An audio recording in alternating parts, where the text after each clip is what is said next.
Hello friends, CTET की classes आप सभी की स्टार्ट कर दी गई हैं। और इससे पहले की वीडियो अगर आपने देखी होगी तो उसमें मैंने सिलेबस जो आपका है, चाहे आपका पेपर फर्स्ट हो या फिर पेपर सेकंड में हो, सब्जेक्ट वाइज सिलेबस है, क्या पढ़ना है क्या छोड़ना है, सारी चीजें मैंने आप सभी को क्लियर कर दी हैं।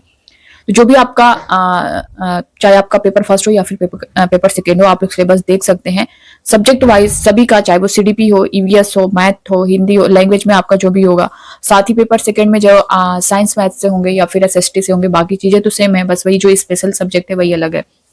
तो सभी का मैंने सब कुछ डिटेल दे दिया है, तो आप लोग सिलेबस देख सकते हैं। आज की क्लास हम लोग स्टार्ट करते हैं। और दोस्तों, सीडीपी का ये क्लास है और यहाँ पे मैं आपको बता दूं कि ये पेपर फर्स्ट और पेपर सेकंड दोनों के लिए सिलेबस दोनों का सेम है। किस टॉपिक से कितने क्वेश्चन किए गए हैं, हम लोग सीरियल वाइज सब कुछ सॉल्व करेंगे। देखिए, आप स्क्रीन पर देख पा रहे होंगे कि विकास की अवस्था तथा अधिगम से उसका संबंध। आपके सिलेबस में जो ये टॉपिक है, इस टॉपिक से अब तक जो है सीटेट में कितने क्वेश्चन किए गए हैं, उन सारे क्वेश्चन को हम लोग यहाँ पे सॉल्व करने वाले हैं। कब कौन सा क्वेश्चन किया गया है, आप सभी के लिए बहुत इंपॉर्टेंट है। पूरा क्लास देखिएगा, उसके बाद आप लोग फीडबैक जरूर दीजिएगा। तो स्टार्ट करते हैं आज की क्लास। इससे पहले आपसे ये रिक्वेस्ट करूंगी, अगर आप जो है चैनल पर नए हो तो विस्टम मास्टर चैनल को सब्सक्राइब कर लीजिएगा, बेल आइकन को प्रेस कर लीजिएगा। यहाँ से सीटेट से रिलेटेड जो भी न्यूज है, जो भी अपडेट है, जो भी क्लास है, आपको टाइम पर मिलती रहेगी। और ईवीएस की क्लास मैंने स्टार्ट कर दी है, टोटल एनसीईआरटी बेस्ड है। अगर आप उस क्लास को कर लेंगे, और मैं जैसा कि आपसे मैंने बताया भी है कि बहुत ज्यादा टाइम आपका नहीं लेना है, थोड़ा सा ही कम टाइम में जो है ज्यादा चीजें हमको देखनी है जो एग्जाम में पूछी जाती हैं। एक्स्ट्रा चीजें हमें बिल्कुल भी नहीं पढ़नी है। तो आप लोग ईवीएस की क्लास जरूर लीजिएगा। क्लास करने के बाद जो है मैं प्रैक्टिस करवा दूंगी, क्वेश्चन सॉल्व करवा दूंगी। उसके बाद फिर जो है आप जो है आपको हर सब्जेक्ट आसान लगने लगेगा। तो फिलहाल स्टार्ट करते हैं। पहला क्वेश्चन आप लोग स्क्रीन पर देख पा रहे होंगे, बच्चों की लंबाई और वजन में वृद्धि किसका उदाहरण है। ये क्वेश्चन आप लोग देख पा रहे होंगे दोस्तों, सीटेट में पूछा गया है। First to fifth paper second paper first जो है आपका जुलाई 2024 में जो आपका एग्जाम हुआ है, उसमें ये क्वेश्चन किया गया है। ऑप्शन ए में दिया गया है संज्ञानात्मक परिवर्तन, बी है मात्रात्मक परिवर्तन, सी है गुणात्मक परिवर्तन, डी है भावात्मक परिवर्तन। तो बच्चों की लंबाई और वजन में वृद्धि किसका उदाहरण है, ये आपको बताना है। देखिए, अगर वृद्धि और विकास की बात करें तो ये मानव जीवन के आधार होते हैं। वृद्धि विकासात्मक प्रक्रिया का एक भाग है, क्योंकि इसके मात्रात्मक पहलू में विकास को वृद्धि के रूप में जो है संदर्भित किया जाता है। अब यहाँ पे हम इसका जो करेक्ट आंसर होगा वो होगा मात्रात्मक परिवर्तन। अब इसके बारे में थोड़ा सा हम लोग जान लेते हैं। देखिए, वृद्धि एक मात्रात्मक परिवर्तन को संदर्भित करती है, जिसके परिणाम स्वरूप बच्चे की ऊंचाई, वजन और लंबाई में वृद्धि होती है। तो आपका यही पूछा गया है, बच्चों की लंबाई और वजन, तो ये आपका मात्रात्मक परिवर्तन हो जाएगा। गुणात्मक परिवर्तन की यहाँ पे थोड़ी सी बात कर लें तो इसमें जो है अंगों की बेहतरी और समर्थित कार्य प्रणाली में वृद्धि को संदर्भित किया जाता है। तो इस तरह से अगर पूछा जाएगा तो आपका गुणात्मक परिवर्तन होगा। और अगर बच्चे की ऊंचाई, वजन, लंबाई में वृद्धि की बात करें तो वो मात्रात्मक परिवर्तन हो जाएगा। तो ऑप्शन बी इसका करेक्ट हो जाएगा। नेक्स्ट क्वेश्चन देखेंगे। अगला क्वेश्चन जो दिया गया है वो अभिकथन ए करके, आपने देखा होगा कि अब जो आपका सीटेट में क्वेश्चन किया जा रहा है इसी तरह से किया जा रहा है, कथन और कारण। यहाँ पर ए में दिया गया है कि जबकि कुछ बच्चे 12 महीने की उम्र में बड़बड़ाना और 2 शब्दों का वाक्य बोलना शुरू कर देते हैं, अन्य 20 महीने की उम्र तक ऐसा नहीं करते हैं। आर में दिया गया है कि विकासात्मक प्रतिमान केवल सांकेतिक है और व्यक्तिगत बच्चों का विकास काफी भिन्न हो सकता है। सही विकल्प चुने। तो देखिए, इसमें ए भी करेक्ट है और आर भी करेक्ट है, और ए की आर जो है सही व्याख्या भी करता है। तो बी वाला ऑप्शन इसमें करेक्ट हो जाएगा। बच्चे जो है ना दिन प्रतिदिन अलग अलग गति से विकसित होते हैं और विभिन्न बिंदुओं पर विकास के प्रतिमान तक पहुंचते हैं। तो इसमें इसका जो करेक्ट आंसर हो जाएगा बी हो जाएगा, ऑप्शन बी। ये देखिए, क्वेश्चन आपका सीटेट में पूछा गया है 1 से 5 यानी पेपर फर्स्ट में जुलाई 2024 में ये क्वेश्चन आपसे किया गया है। नेक्स्ट क्वेश्चन देखेंगे। ऐसे बच्चे जिन्होंने बहुत कम उम्र में गंभीर मानव सामाजिक अभाव का अनुभव किया है, आमतौर पर उनके विकास में देरी या बाधा उत्पन्न होती है, और पुनर्वासा के बावजूद विकास के कुछ क्षेत्रों में सुधार अधीनस्थ होने की संभावना है। यह अवधि जिसमें विकास पर्यावरणीय समर्थन से महत्वपूर्ण रूप से प्रभावित होता है कहलाता है। क्या कहलाता है? ये जो है संवेदनशील अवधि, या फिर निगमनात्मक अवधि, या फिर जो है सहज काल। डी है मूल काल। ये आपका क्वेश्चन देख सकते हैं दोस्तों, आपका जुलाई में ये भी क्वेश्चन किया गया है। टॉपिक मैंने बताया किस टॉपिक से, जैसा कि जो हम लोग पढ़ रहे हैं, जिनका क्वेश्चन सॉल्व कर रहे हैं, विकास की अवस्था तथा अधिगम से उसका संबंध। इस टॉपिक से आप ये भी देख सकते हैं कि कितने क्वेश्चन आपके किए गए हैं एक ही पेपर में, इसी टॉपिक से सिर्फ कितने क्वेश्चन है। तो टॉपिक वाइज जो है हम लोग क्वेश्चन सॉल्व करने वाले हैं। इससे जो है आपका कुछ भी जो है ऐसा नहीं है कि कुछ छूट रहा है या कुछ भी, सीरियल वाइज हम लोग सॉल्व करते हुए चलेंगे, सिलेबस के थ्रू सॉल्व करते हुए चलेंगे। और जैसा कि मैं बता भी रही हूँ कि क्वेश्चन आपका कब कहाँ कैसे पूछा गया है, ये बहुत इंपॉर्टेंट है। क्वेश्चन बहुत रिपीट होते हैं आपके। तो ऐसे बच्चे जिन्होंने बहुत कम उम्र से गंभीर मानव सामाजिक अभाव का अनुभव किया, इसमें से कौन सा करेक्ट हो सकता है? ये होगा आपका संवेदनशील अवधि। ऑप्शन ए जो है ये करेक्ट आंसर हो जाएगा। ठीक है, देखिए, यह अवधि जिसमें विकास पर्यावरणीय समर्थन से महत्वपूर्ण रूप से प्रभावित होता है, इसे ही जो है संवेदनशील अवधि कहते हैं। किसे? जिसमें विकास पर्यावरणीय समर्थन से महत्वपूर्ण रूप से प्रभावित होता है। तो ऑप्शन ए इसका करेक्ट आंसर हो जाएगा। नेक्स्ट क्वेश्चन हम लोग यहाँ पे देखेंगे, विकास के किस पहलू में तर्क, चिंतन और समस्या समाधान की व्याख्या की जाती है? किस पहलू में की जाती है? ऑप्शन ए में दिया गया सामाजिक विकास भी है। ये क्वेश्चन बहुत इंपॉर्टेंट है आपका, बहुत बार जो है ये क्वेश्चन पूछा गया है। विकास के किस पहलू में तर्क, चिंतन और समस्या समाधान की व्याख्या की जाती है? सामाजिक या फिर संज्ञानात्मक विकास या फिर नैतिक विकास या फिर गतिक विकास? तो ये हो जाएगा आपका संज्ञानात्मक विकास। ये आपका क्वेश्चन किया गया है 21 जनवरी 2024 को, शिफ्ट फर्स्ट में क्वेश्चन आपसे किया गया है।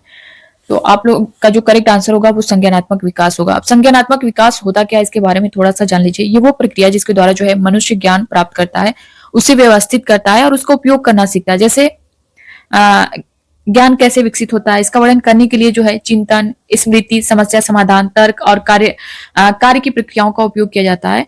और ये जो है संज्ञानात्मक विकास उच्च स्तरीय सोच से जुड़े कौशल समूह के अधिग्रहण का प्रतिनिधित्व करता है। तो इसका जो करेक्ट आंसर होगा बी होगा। अब संज्ञानात्मक विकास को समझना आपको जरूरी है कि होता क्या, मैंने बता दिया है। तो इससे रिलेट करके क्वेश्चन आपसे बहुत किया जाता है, ये बहुत इंपॉर्टेंट है। ठीक है, नेक्स्ट क्वेश्चन देखते हैं। अभिकथन ए में दिया गया है, जैसा कि मैंने बताया कि इस तरह का क्वेश्चन अब आपको बहुत देखने को मिल रहा है, चाहे वो कोई भी सब्जेक्ट हो, सीटेट का, चाहे सीडीपी हो, ईवीएस हो, पेडागोजी में कथन कारण करके दे रहा है। तो ये आपको समझना जरूरी है। बच्चों द्वारा बचपन अलग अलग संस्कृतियों में अलग अलग तरह से अनुभव किया जाता है। कारण आर में दिया गया बच्चों का विकास सार्वभौमिक है। सही विकल्प चुनना है, तो आप लोग भी अपने आंसर करिए अगर आपको पता हो तो। ए में दिया गया बच्चों द्वारा बचपन अलग अलग संस्कृतियों में अलग अलग तरह से अनुभव किया जाता है, बिल्कुल। आर दिया गया बच्चों का विकास सार्वभौमिक है।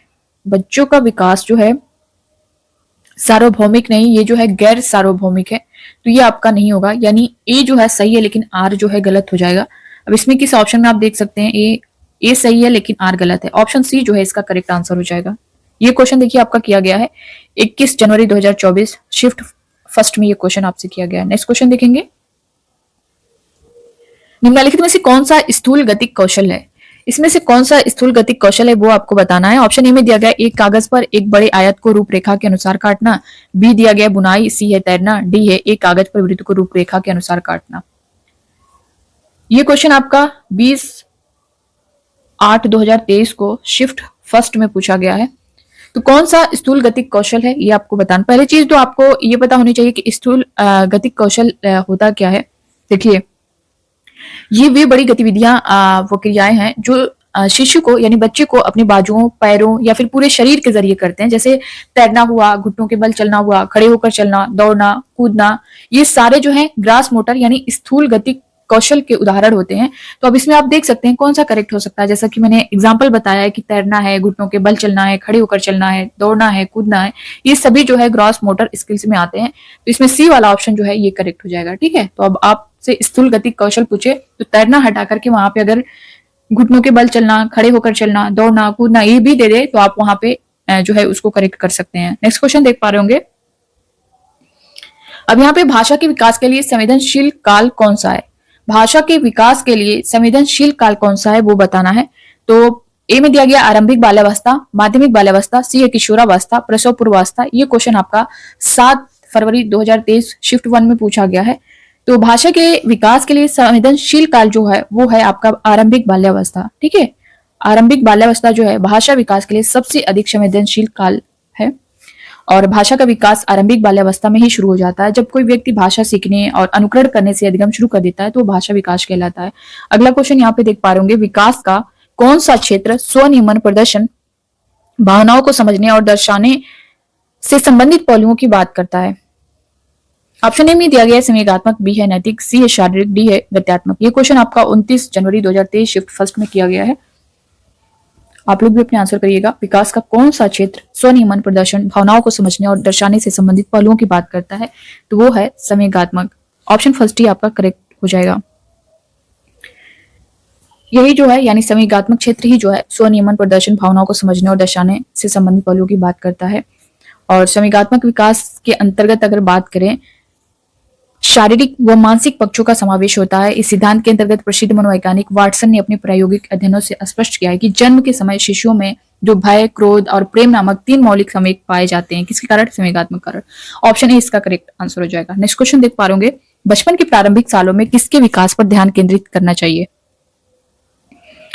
फर्स्ट दिया गया है शारीरिक कौशल, सेकेंड है सामाजिक कौशल, थर्ड है संज्ञानात्मक क्षमता, फोर्थ है संवेगात्मक कौशल, फिफ्थ है अमूर्त तर्क। तो बचपन के प्रारंभिक सालों में किसके विकास पर ध्यान केंद्रित करना चाहिए? ये क्वेश्चन आपका दोस्तों 28/12/2022 को पूछा गया है शिफ्ट फर्स्ट में। इसका जो आपका शारीरिक कौशल होगा,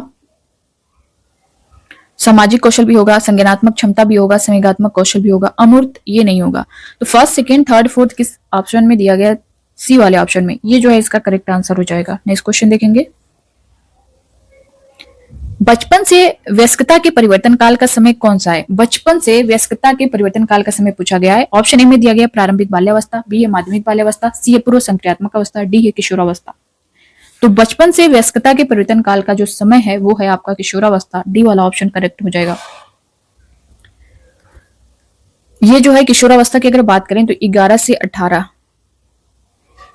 18 वर्ष की आयु के बीच होता है। ये शारीरिक, संज्ञानात्मक, सामाजिक और संवेगात्मक परिवर्तनों के एक समूह की विशेषता है और ये जो है बाल्यावस्था के अनुभवों और उपलब्धियों पर आधारित है। इस अवस्था में व्यक्ति को व्यावसायिक समायोजन की समस्या का सामना करना पड़ता है, जिसमें उसे अपने कैरियर चुनने की आवश्यकता होती है। ये सारी चीजें हैं। और एक आपने जो फेमस है स्टेनले हॉल के अनुसार किशोरावस्था को जो है तनाव, दबाव, विरोध, संघर्ष और तूफान की अवस्था किसने कहा है? स्टेनले हॉल ने। तो ये भी आप याद रखिएगा, बहुत इंपॉर्टेंट है। तो फिलहाल इसका जो करेक्ट आंसर होगा वो डी हो जाएगा। तो ये था दोस्तों आज के क्वेश्चन, 10 क्वेश्चन हम लोगों ने सॉल्व किए हैं। आई होप कि आप सभी को क्लास पसंद आई होगी। अगर पसंद आई होगी तो जो है आप लोग लाइक कर दीजिएगा और अपना फीडबैक जरूर दीजिएगा। और इसी तरह की क्लास आपको चाहिए तो कमेंट बॉक्स में कमेंट करके जरूर बताइएगा। बाकी ईवीएस की क्लास में दे रही हूँ, उसको भी आप लोग देख लीजिएगा। मिलते हैं नेक्स्ट क्लास में, तब तक के लिए बाय बाय, टेक केयर, खुश रहिए, पढ़ते रहिए। Thank you.